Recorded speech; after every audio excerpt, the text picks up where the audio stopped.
Hello. So the new cycle of Stygian Onslaught dropped this morning, and it looks like all three bosses are trying really hard to force you to play some very specific units, and I find that very cringe, so I decided to not do that.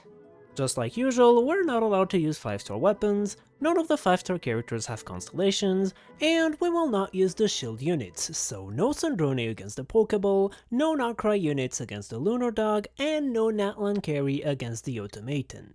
So without further ado, let's get going right away. We start with one of the two new bosses, the Pokeball. Firstly, you can squeeze in a Favonius proc just before it puts his shield up, so I do that here to funnel particles into Flynn's. Then we have to take care of his shield, and there's two ways to do this. First, we can destroy those little turrets, which will take down 1/8 of the boss shield per turret destroyed, but you also have to keep hitting the boss, because electro and cryo damage will go through the shield and apply when the boss loses its shield. So basically, the plan is to kill some turrets on the way and then focus on dealing damage to the boss, while preferably applying Superconduct to break the shield in a reasonable amount of time. You don't have to destroy every single turret, which we will see in the second down phase later in the fight. Also, during the entire shield phase, the boss is infused with Hydro, so that's why I didn't bother using Eindo's Burst at the beginning. The DPS check is looking relatively reasonable this time, so I do think a decent amount of teams should be able to do this.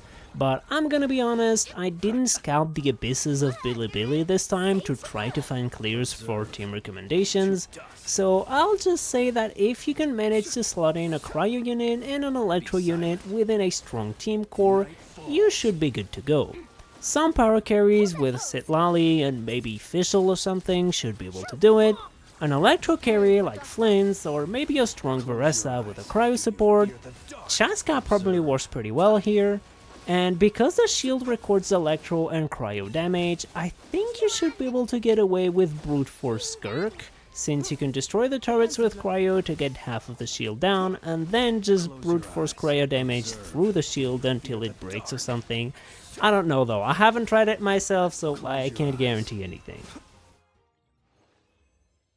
Anyway, the second boss is another new boss, or rather the Stygian variant of an existing boss, the Secret Source Automaton.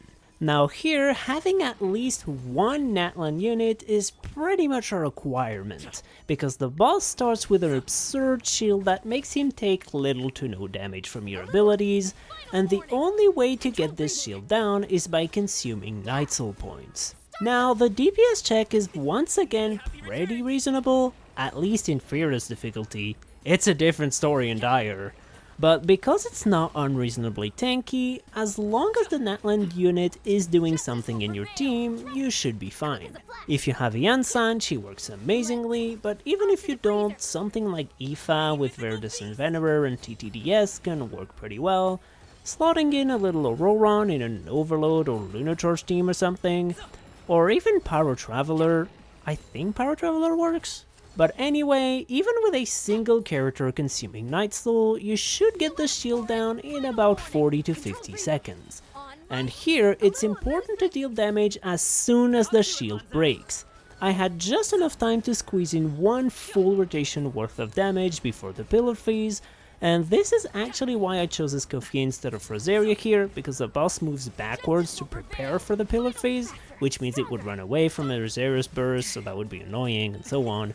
And then we just dish out as much damage as we possibly can, as fast as possible. And for this team specifically, it's very important to have enough energy recharge on everyone, so you can smoothly loop around a 17 seconds rotation.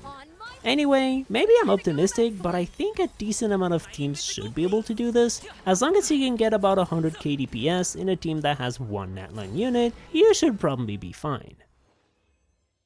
And finally, we have the return of the Lunar Dog, which was actually the hardest one of the three bosses for this video, because while it's pretty easy to clear with nod-krai carries, it's really not with literally anything else. Now, last time this boss appeared in Stygian, I did him a weaker clear, but in order to switch things up a bit and not play the same team twice, I decided to give Varka a chance. Now, I have to say this right away, Just like last time I used Varka and Stygian, I had to use Serpent Spine on him, which I usually try to avoid for these videos, but unfortunately Varka is kinda cooked when it comes to 4-star options. Although my builds are very far from perfect, so I wouldn't be surprised if someone clears it with Blackcliff Slasher or something. It is also a full 5-star team, which I also try to avoid, but it is how it is, this boss is cringe. Anyway, as you can see, we're gonna try to vacuum the chickens towards the boss, because it groups them a bit better, and puts us closer to the boss so we can start dealing damage to it faster when the shield phase ends. Then we just pretty much loop the exact same rotation over and over again. There's really not that much variance in this team. Anyway, it's really hard to recommend teams for this boss. Apart from looter teams like Zabai, Nefer, Flint, or even Benefa, pretty much the only non-nod-krai team I've seen clear this at C0R0 investment is Moika Monopyro and Moika Meld. So yeah. Anyway, I guess we just do one more rotation, and I don't know if it was a good idea to do the precast Venti burst thing. It did allow me to squeeze in almost a full rotation worth of damage on the chickens, but it also meant that I didn't have enough time left for another full rotation, so I'm not sure if it was the move, but it cleared with 0.00 seconds to spare, so I'll take it. Anyway, that was it for this video. You can see my builds in the background here. The voiceover probably wasn't as clean as usual because I recorded the entire audio with my microphone accidentally muted, so I had to re-record everything a second time. But anyway, I wish you good luck on your Stygian clears, and I'll see you in the next one. Bye bye!